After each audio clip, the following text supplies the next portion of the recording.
உலக தமிழ் ரசிகர்கள் அத்தனை பேருக்கும் என்னுடைய பணிவான வணக்கம். நான் செந்தில்குமார். இந்த பதில் பார்க்க போகிறது, அண்ணாமலை அவர்கள் ஒரு முக்கியமான ஒரு தகவலை இன்றைக்கு ப்ரெஸ் மீட்டில் போட்டு உடைச்சிருக்காரு. அந்த தகவலை பற்றி நான் நேற்றைக்கு தான் ஒரு முக்கியமான விஷயம் சொல்லியிருந்தேன். பல மாதங்களாக நான் சொல்லியிருக்கேன். அது ஒரே நாடு ஒரே தேர்தல் வரப்போகுதுன்று அது கரெக்டாக அமுல்படுத்தியாச்சு. இப்போ ஒரே நாடு ஒரே தேர்தல் மூலமாக எல்லா மாநில ஆட்சியும் கலைச்சிருவாங்க. அதில் ஸ்டாலின் ஒரு ஆட்சி கலைக்கப்படும். அது பிப்ரவரி மாதம் முதல் வாரத்தில் கலைச்சிருவாங்க, இல்லைனா ஜனவரி எண்டில் கலைப்பாங்க.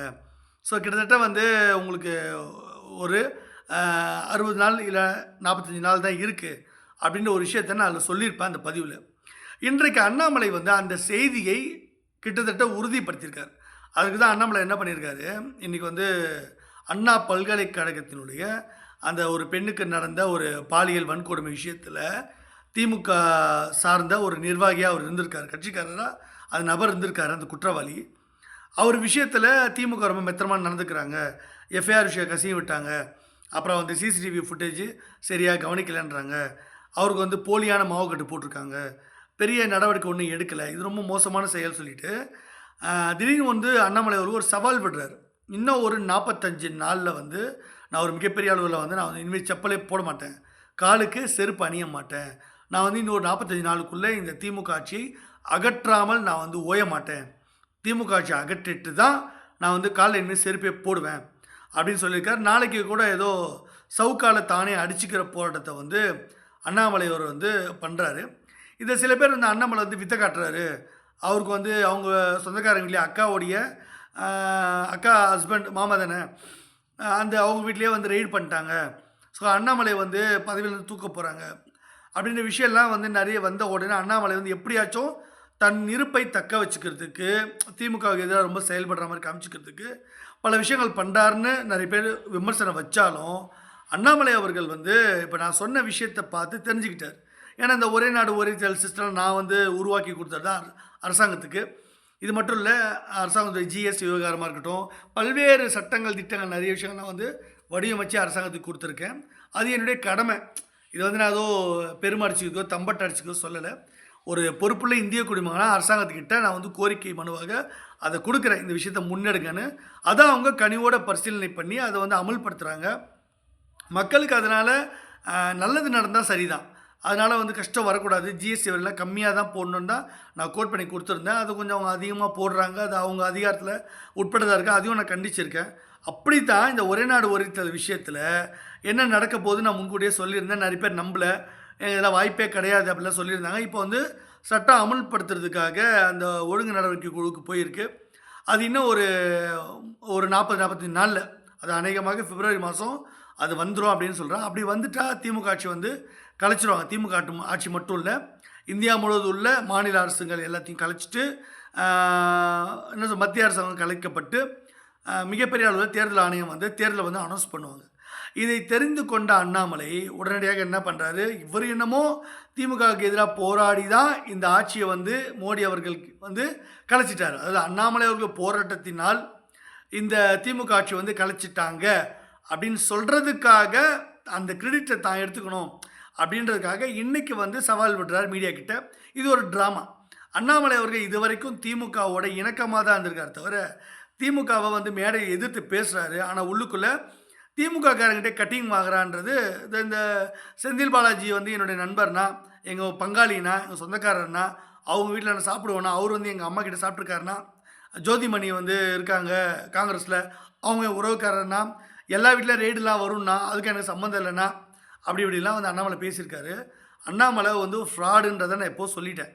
நிறைய பேருக்கு நம்பலை, அவங்களுக்கு புரியல, இல்லைனா அவங்க அவர்கிட்ட வாங்கி சாப்பிட்றவங்களா இருப்பாங்க, அதனால் அவங்களுக்கு தானே குலைக்கணும். பிஸ்கட் போட்டால் நாய் குலைக்கும்ல எஜமானுக்காக, அப்படி தான் பிஸ்கட் போடலாம் குலைக்காதுல்ல. ஆதரவாக குலைக்கிறது வேறு இருக்குது, எதிர்த்து குலைக்கிறது வேறு இருக்குது, நிறைய விஷயங்கள்லாம் இருக்குல்ல. அப்போது நம்ம ஒரு நாயெலாம் நம்ம கிடையாது, நம்ம ஒரு மனுஷனாக இருந்து பொறுப்புள்ள ஒரு மனிதனாக, இந்திய குடிமகனாக தப்பு யார் செஞ்சாலும் தப்புன்றதை நம்ம எடுத்து சொல்கிறோம். அப்போ அண்ணாமலை மாட்டிட்டார். இப்போ திமுகவுக்கு ஒரு நெருக்கடி கொடுக்கணும், அதே சமயம் மோடி அவர்கள் நடவடிக்கை எடுக்கிறாரு, அது செந்தில்குமார் முன்கூட்டியே தன்னுடைய சேனலில் சொல்லிடுறாரு. அதை நம்ம காப்பி அடித்து நம்ம பேர் வாங்கிப்போம், என்னமோ இவரே கண்டுபிடிச்ச மாதிரி. இந்த டிஎம்கே ஃபைல்ஸ்லாம் உருவாக்கி கொடுத்தது நான் தான். ஆனா அண்ணாமலை அதுக்கு கிரெடிட் கூட சொல்லவே இல்ல எனக்கு. செந்தில் சார் தான் இதெல்லாம் வந்து உருவாக்கி குடுத்தாரு. செந்தில் சார் தான் எனக்கு கம்ப்ளைண்ட்லாம் குடுத்து அனுப்பியிருந்தாரு. இத வந்து நான் வெளியிடுறேன். அதனால அந்த கிரெடிட் வந்து இவரோடது அப்படின்னு. இதில வந்து பாருங்க, கமலஹாசனுக்கு நான் கதை எழுதி குடுத்தாலும் எனக்கு கிரெடிட் குடுக்க மாட்றாங்க. நான் பிஜேபிக்கு எழுதி குடுத்தாலும் கிரெடிட் தர மாட்றாங்க. இவங்கள மாரி ஆளுங்க நான் என்னன்னு சொல்றது? ஸோ வந்து ஒரு ஒரு சின்ன ஒரு கர்ட்டஸி கூட ஒரு தொலைக்காட்சிகள்ல ஒரு நியூஸ் போடும்போது, இன்னொரு சேனல்லேருந்து போடும்போது, கர்ட்டஸி இந்த தொலைக்காட்சி அப்படின்னு போடுவாங்க. அது எவ்வளோ ஒரு மாண்பு. ஆனா அப்படி கூட வந்து ஒரு அரசியல்வாதியிலோ, ஒரு சினிமாவுலயோ எந்த கர்ட்டஸியும் இல்ல. இது ரொம்ப கேவலமான ஒரு செயல். தான் தான் எல்லாம் பண்ணோம் அப்படின்னு வந்து பெருமடிச்சுக்கிறாங்க. அண்ணாமலை அவர்கள் வந்து 2021ல தான் அரசியலுக்கு வராரு. ரஜினி சார் வரதா இருந்தது. நான் வந்து அதுக்கு ஏற்பாடு பண்ணியிருந்தேன். அவர் வரலன்னு ஓடி போயிட்டாரு. அதனால அண்ணாமலை வந்து பாஜகல இணைஞ்சாரு. ஆனா அதற்கு முன்னாடியே இந்த ஒரே நாடு ஒரே சட்டம் இந்த விஷயம்லாம் இப்போ குடுத்தாச்சு. மோடி அவர் 2014ல வராரு.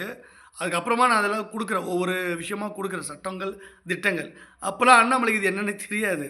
அண்ணாமலைக்கு அரசியலும் கிடையாது. அவர் அங்க எங்கேயாச்சும் லஞ்சம் வாங்கிட்டு குப்பை கொட்டியிருப்பாரு. ஏதாவது ஒரு அ இதுல கர்நாடகால. அவர் காவல்துறை அதிகாரி வேலை செய்யும்போது. அதுவும் ஒரு டுபாக்கூர் வேலை தான். அத விடுங்க. இதுக்கு முன்னாடி 1,00,000 எஃப்ஐஆர்லாம் போட்டேன்னாரு. இப்போ ஆயிரக்கணக்கில எஃப்ஐஆர்ன்னு பேட்டியில சொல்லியிருக்காரு.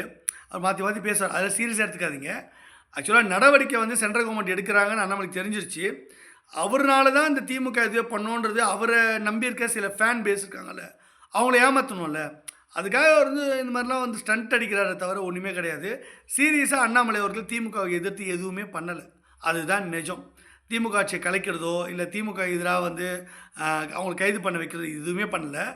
நான் தான் வந்து செந்தில் பாலாஜி கைதுக்கு காரணமே நான் தான். செந்தில் பாலாஜி விஷயத்தில வந்து அவர் உயிர காப்பாத்துனதும் நான் தான். அவங்களுக்கு வார்னிங் குடுத்ததும் நான் தான். அவங்கள ஜாமீன்ல கொண்டு வந்ததும் நான் தான். அதே மாதிரி நெறைய விஷயங்கள்ல நெறைய பேருக்கு நான் உதவி செஞ்சிருக்கேன். நான் நல்லதும் பண்ணியிருக்கேன். எல்லாமே நல்லது தான் பண்ணியிருக்கேன். கெடுதல் பண்ணல. நான் சொன்ன விஷயத்த ஃபாலோ பண்ணாதனால அவங்க வந்து கெட்டதுல போய் மாட்டிக்கிறாங்க. இதாங்க விஷயம். செந்தில் பாலாஜி பாஜகல இணைய வேண்டியவரு. அண்ணாமலை தான் அவர்ட்ட கட்டிங் வாங்கிட்டு அத சொதப்பிட்டாரு. அதனால தான் பிரச்சனை. 2021ல நம்ம ஆட்சி அதிகாரத்துக்கு வர வேண்டியது, அது மிஸ் ஆயிடுச்சு. 2024 நாடாளுமன்ற தேர்தல்ல நம்ம மிகப்பெரிய அளவு வெற்றி பெற வேண்டியது, அதுவும் 40 திமுக எடுத்து குடுத்தது அண்ணாமலை தான். அதே மாதிரி முன்கூட்டியே திமுக ஆட்சியில கலைச்சு, அவங்க பெரும்பான்மை இல்லாம பண்ணி, அங்க இருக்க எல்லாருமே வந்து பாஜகல இணையிற மாரி பல ஏற்பாடுகள்லாம் செஞ்சு குடுத்தேன். ஆனா அண்ணாமலை வந்து எல்லாத்தையும் கெடுத்து விட்டாரு. ஸோ திமுக வந்து இன்னைக்கு ஆட்சியில அதிகாரத்தில இருக்குது. செந்தில்குமார் நீங்க சொல்ற மாதிரி வந்து ஆட்சி வந்து திமுக ஆட்சி கலைக்காம இழுத்துக்கிட்டே போகுது. நீங்க சொல்லிக்கிட்டே இருக்கீங்க ஆனா நடக்க மாட்டேங்குதுன்னா, நான் ஒவ்வொரு முறையும் முன்னெடுக்கும்போது, ஒண்ணு திமுக போயிட்டு பிஜேபி கால்ல விழுந்துடுறாங்க. மோடி கால்ல. இது ஒரு பக்கம். இன்னொரு பக்கம் அண்ணாமலை என்ன பண்றாரு, இங்க வந்து தவறான ரிப்போர்ட்ட மெயில் எடுத்து குடுத்துட்டு, ஸ்டாலின் அவர்கள அந்த கவர்ன்மெண்ட் காப்பாத்துறது அவர் தான். இதான் வந்து நடக்குது. அப்போ இவர் கட்டிங் வாங்குறாரு, கமிஷன் அடிக்கிறாரு. இந்த மாரி நெறைய விஷயம்லாம் பண்றாரு. ஸோ அண்ணாமலை வந்து நம்பகத்தன்மை இல்ல ஒரு மனிதர். அவர மாத்த போறாங்கன்றத நான் முன்கூட்டியே சொல்லிட்டேன். அதுக்கான ஏற்பாடு வந்துருச்சு. எல்லாம் செஞ்சாச்சு. அவர் வந்து முடியாதுன்றாரு. பிடிவாதம் பிடிக்கிறாரு. அதுக்கு தான் இந்த ஐடி ரெய்டு. புரியுதா உங்களுக்கு? இப்போ சொந்தக்காரங்க எல்லாரும் பிடிச்சு உள்ள போட்டா, அண்ணாமலை மட்டும் சும்மா இருப்பாரா? சொந்தக்காரன்லாம் ஜெயிலுக்கு போனா வேடிக்கை பார்ப்பாரா? பண்ண மாட்டார்ல. அப்போ மொறன்னு பிடிக்க மாட்டார்ல. இப்போ மோடி, அமித்ஷா என்ன சொல்றாரோ, அத கேட்டு நடப்பார். இவ்வளோ தான் இதோட விஷயங்கள். நான் இதெல்லாம் ஆதாரப்பூர்வமா தான் சொல்றேன். நான் ஏதோ போற போக்குல சொல்லல. உங்களுக்கு ஏதாவது டவுட்டுன்னா, நீங்க வந்து எங்க கேட்கணுமோ அங்க கேட்டுக்கங்க. அவங்களே சொல்லுவாங்க. ஸோ இந்த விஷயத்த பொறுத்தவரைக்கும் திமுகன்றது ஒரு பெரிய மேட்டரே இல்ல எனக்கு. திமுக ஆட்சியில உட்கார வைக்கிறதும் சரி, திமுக ஆட்சியிலிருந்து அகற்றுறதும் சரி, என்ன பொறுத்தவரைக்கும் ஒரு விஷயமே கிடையாது. அது ஈஸியா பண்ணிடலாம். ஆனா அதுக்கு முட்டுக்கட்டை போடுறது, அத வந்து கிரிட்டிக்கலா ஆக்குறது, பிஜேபியில இருக்கக்கூடிய அண்ணாமலை தான். அவர் வந்ததுக்கு அப்புறம் தான் நெறைய சொதப்பல். எல்முருகனை தொடர்ந்திருந்தால், இந்நேரம் பாஜக ஆட்சி அதிகாரத்தில இருந்திருக்கும். அண்ணாமலை வந்து எல்லாத்தையும் கெடுத்து குடிச்சவராக்கிட்டு, தான் மட்டும் பணம் சம்பாதிச்சு பெரிய ஆளா வரலாம். அப்படின்னு நெனச்சாரு. அது எல்லாம் ஊத்திக்கிச்சு. இப்போ மேல இருந்து அழுத்தம் குடுத்தனால, திமுகவுக்கு எதிரா கொந்தளிக்கிற மாரி நடிக்கிறாரு. ஸ்ரீமதிக்காக கொந்தளிக்காத அண்ணாமலை, இப்போ வேற ஒரு பொண்ணு அண்ணா யுனிவர்சிட்டியில நடந்ததுக்காக திமுக மேல இவ்ளோ கொந்தளிக்கிறாரே. ஏன் ஸ்ரீமதிக்காக கொந்தளிக்கிற அண்ணாமலை? ஸ்ரீமதிக்காக ஏன் இந்த மாரி ஒரு சூழலை விடுக்கல? நான் செப்பல் போட மாட்டேன். ஸ்ரீமதி குழந்தை செத்தத வந்து கண்டுபிடிக்கிற வரைக்கும், அந்த சிசிடிவி ஃபுட்டேஜ் வெளியிடுற வரைக்கும், நான் வந்து இந்த மாரி சாப்பிட மாட்டேன், தூங்க மாட்டேன். நான் சாகுற வரைக்கும் உண்ணாவிரதம் இருப்பேன். இப்படியெல்லாம் அண்ணாமலை சொல்லவே இல்லையே. அவருக்கு வந்து ஒண்ணும் துடிக்கலையே. இத்தனைக்கும் அது இந்து குழந்தை தானே. நல்லா புரியுதா உங்களுக்கு? அதுவும் முஸ்லீம் குழந்தை, கிறிஸ்தவ குழந்தை கூட இல்ல. ஏன்னா அவங்களுக்கெல்லாம் வேற மாரி அண்ணாமலை துடிப்பாரு. மதம் மாத்துறாங்க, அது மாத்துறாங்கன்னு சொல்லுவாரு.